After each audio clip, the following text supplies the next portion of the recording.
Salam dan bahagia, Ibu dan Bapak Guru. Pada modul kali ini, kita akan membahas mengenai refleksi sebagai bagian dari pembelajaran pada jenjang SMP dan SMA atau SMK. Apakah Ibu dan Bapak Guru sudah rutin mengajak muridnya untuk melakukan refleksi di kelas? Kegiatan refleksi erat kaitannya dengan dimensi mandiri pada profil pelajar Pancasila. Untuk itu, kebiasaan refleksi harus dibangun dan menjadi bagian rangkaian pembelajaran di kelas. Kegiatan refleksi bukan dilakukan karena kebetulan ada waktu, tapi kita perlu mengadakan waktu untuk melakukan refleksi. Dengan demikian, murid dapat belajar dari proses belajarnya untuk pembelajaran selanjutnya. Ada 3 hal yang perlu diperhatikan saat memasukkan refleksi dalam kegiatan pembelajaran. Yang pertama, bagaimana membuat pertanyaan refleksi yang sesuai untuk murid. Yang kedua, kapan refleksi dilakukan. Yang ketiga, bagaimana guru memfasilitasi muridnya berefleksi. 3 hal inilah yang akan dibahas pada video ini.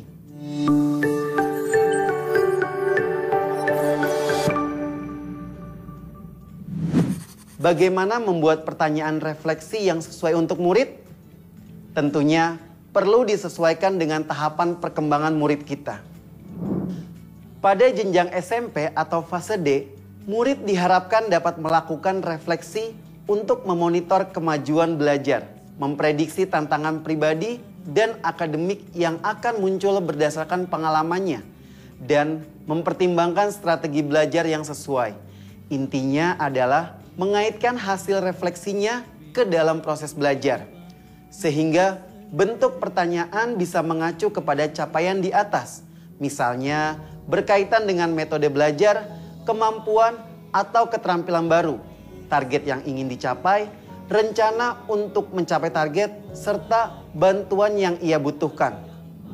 Naik ke jenjang SMA atau SMK atau fase E dan F, murid diharapkan dapat melakukan refleksi terhadap umpan balik dari teman, guru, dan orang dewasa lainnya, termasuk merefleksikan informasi-informasi karir yang akan dipilihnya. Intinya adalah mengaitkan hasil refleksinya untuk menunjang karirnya nanti. Jadi, bentuk pertanyaannya dapat dibuat agar menggiring murid dapat melakukan analisis karakteristik tentang dirinya dan menganalisis keterampilan yang dibutuhkan dalam menunjang atau menghambat karirnya di masa depan. Dapat juga berupa pertanyaan yang menggiring murid untuk mencari umpan balik dari orang lain sehingga ia dapat merefleksikan umpan balik tersebut untuk mengenal dirinya dan mengembangkan diri. Tahapan alur perkembangan pada setiap fase inilah yang menjadi acuan kita dalam membuat pertanyaan refleksi. Tentunya pertanyaan refleksi juga dapat dikaitkan dengan materi yang dipelajari di kelas. Misal, mengaitkan pertanyaan refleksi dengan aksi yang bisa dilakukan untuk menjaga lingkungan sekitar saat mempelajari tentang pemanasan global. Tahapan alur perkembangan pada setiap fase inilah yang menjadi acuan kita dalam membuat pertanyaan refleksi. Guru juga dapat memanfaatkan respon murid terhadap pertanyaan refleksi untuk menjadi pertimbangan dalam merencanakan kegiatan belajar di kelas. Misalnya, respon mereka saat menjawab hal yang berkaitan dengan kegiatan pembelajaran atau bantuan yang mereka harapkan dari gurunya. Hasil refleksi ini bisa menjadi pertimbangan kita dalam membuat strategi pengajaran di kelas. Setelah membuat pertanyaan, lalu kapan refleksi dilakukan? Sebenarnya tidak ada ketentuan baku kapan refleksi dilakukan. Dikembalikan lagi kepada tujuan dari refleksi itu sendiri.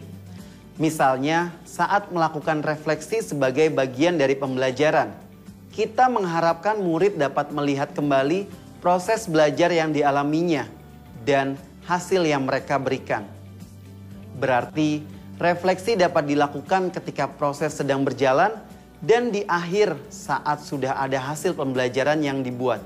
Misalnya, di akhir unit pembelajaran, setelah melakukan asesmen formatif, setelah pembagian tes atau asesmen sumatif, di akhir proyek.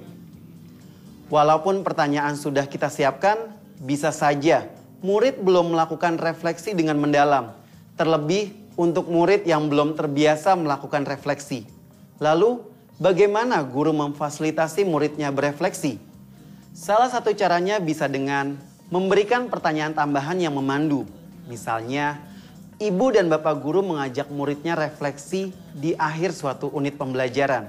Kemudian, salah satu murid kesulitan menjawab pertanyaan refleksi mengenai metode belajar yang paling cocok dengan dirinya. Ibu dan bapak guru dapat membantu dengan memberikan pertanyaan tambahan secara lisan seperti,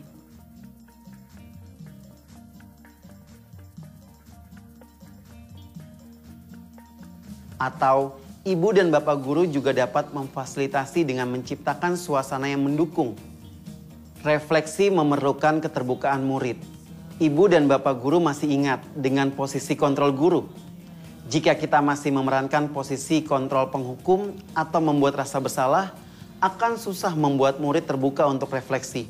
Murid cenderung takut dimarahi atau khawatir disudutkan. Jika ibu dan bapak guru ingat kembali topik positif disiplin, restitusi juga merupakan proses refleksi.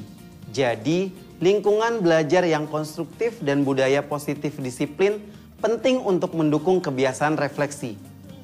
Ibu dan bapak guru, sebaiknya kita tidak memaksa murid jika ia tidak mau menunjukkan hasil refleksinya. Ingat bahwa konsumen utama dari proses refleksi adalah diri sendiri. Murid punya hak untuk menjaga privasi dari hasil refleksinya. Kita juga perlu memilah pertanyaan-pertanyaan mana yang cukup disimpan oleh murid dalam buku jurnal pribadinya atau pertanyaan yang bisa didokumentasikan dan dijadikan sebagai portofolio kelas. Terakhir, kita perlu mengenali fase kemampuan murid berada. Bisa jadi ada murid-murid kita di fase E yang kemampuan refleksinya masih di fase D atau bahkan C. Jika ini terjadi, ibu dan bapak guru perlu memfasilitasi murid tersebut dengan pertanyaan refleksi yang sesuai dengan kemampuannya. Murid juga kita bimbing agar bisa mencapai kemampuan sesuai fasenya. Untuk memfasilitasi murid dengan kemampuan yang masih di jenjang SD, ibu dan bapak guru dapat melihat video materi refleksi sebagai bagian dari pembelajaran di SD. Sekarang, coba ingat kembali kebiasaan refleksi yang sudah dilakukan selama ini.